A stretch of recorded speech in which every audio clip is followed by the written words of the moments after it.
بسم اللہ الرحمن الرحیم. شروع اللہ کے نام سے جو بڑا مہربان نہایت رحم والا ہے. یا ایہا المزمل قم اللیل الا قلیلا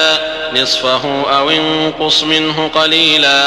او زد علیہ ورتل القرآن ترتیلا انا سنلقی علیک قولا ثقیلا ان ناشئة الليل هي اشد وطئا واقوم قیلا ان لك في النهار سبحا طویلا واذكر اسم ربك وتبتل إليه تبتيلا رب المشرق والمغرب لا إله إلا هو فاتخذه وكيلا واصبر على ما يقولون واهجرهم هجرا جميلا وذرني والمكذبين أولي النعمة ومهلهم قليلا إن لدينا أنكالا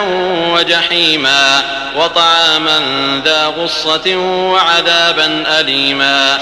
اے محمد صلی اللہ علیہ وآلہ وسلم، جو کپڑے میں لپٹ رہے ہو، رات کو قیام کیا کرو مگر تھوڑی سی رات، یعنی نصف رات یا اس سے کچھ کم یا کچھ زیادہ، اور قرآن کو ٹھہر ٹھہر کر پڑھا کرو. ہم ان قریب تم پر ایک بھاری فرمان نازل کریں گے. کچھ شک نہیں کہ رات کا اٹھنا نفس بہیمی کو سخت پامال کرتا ہے، اور اس وقت ذکر بھی خوب درست ہوتا ہے.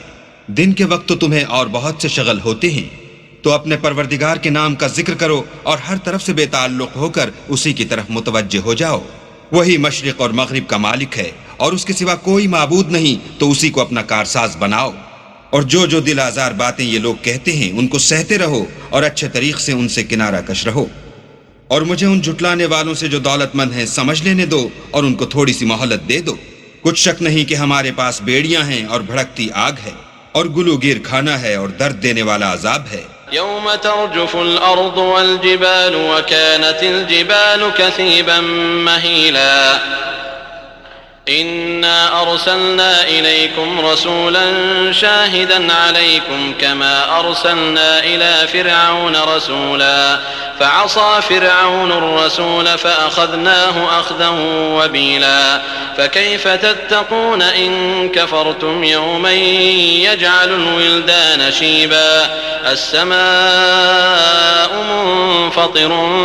به كان وعده مفعولا إن هذه تذكرة فمن شاء اتخذ إلى ربه سبيلا. جس دن زمین اور پہاڑ کانپنے لگیں اور پہاڑ ایسے بھربھرے گویا ریت کے ٹیلے ہو جائیں. اے اہل مکہ، جس طرح ہم نے فرعون کے پاس موسیٰ کو پیغمبر بنا کر بھیجا تھا، اسی طرح تمہارے پاس بھی محمد صلی اللہ علیہ وآلہ وسلم رسول بھیجے ہیں جو تمہارے مقابلے میں گواہ ہوں گے.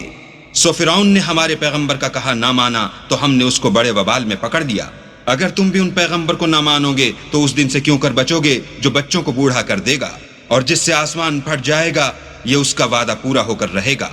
یہ قرآن تو نصیحت ہے، سو جو چاہے اپنے پروردگار تک پہنچنے کا راستہ اختیار کر لے.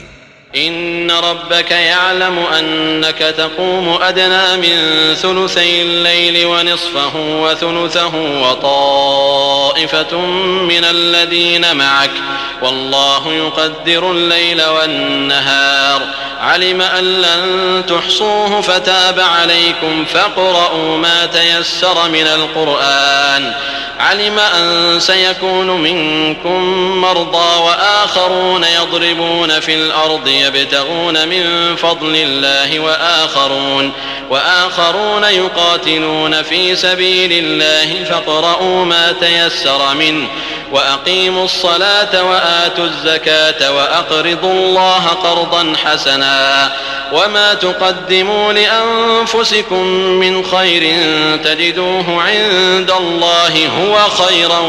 وأعظم أجرا واستغفروا الله إن الله غفور رحيم. تمہارا پروردگار خوب جانتا ہے کہ تم اور تمہارے ساتھ کے لوگ کبھی 2/3 رات کے قریب اور کبھی آدھی رات اور کبھی 1/3 رات قیام کیا کرتے ہو، اور اللہ تو رات اور دن کا اندازہ رکھتا ہے. اس نے معلوم کیا کہ تم اس کو نبھا نہ سکو گے تو اس نے تم پر مہربانی کی، پس جتنا آسانی سے ہو سکے اتنا قرآن پڑھ لیا کرو. اس نے جانا کہ تم میں بعض بیمار بھی ہوتے ہیں اور بعض اللہ کے فضل یعنی معاش کی تلاش میں ملک میں سفر کرتے ہیں، اور بعض اللہ کی راہ میں لڑتے ہیں تو جتنا آسانی سے ہو سکے اتنا پڑھ لیا کرو، اور نماز پڑھتے رہو اور زکوٰۃ ادا کرتے رہو، اور اللہ کو نیک اور خلوص نیت سے قرض دیتے رہو، اور جو عمل نیک تم اپنے لیے آگے بھیجو گے اس کو اللہ کے ہاں بہتر اور صلے میں بزرگ تر پاؤ گے، اور اللہ سے بخشش مانگتے رہو، بے شک اللہ بخشنے والا مہربان ہے۔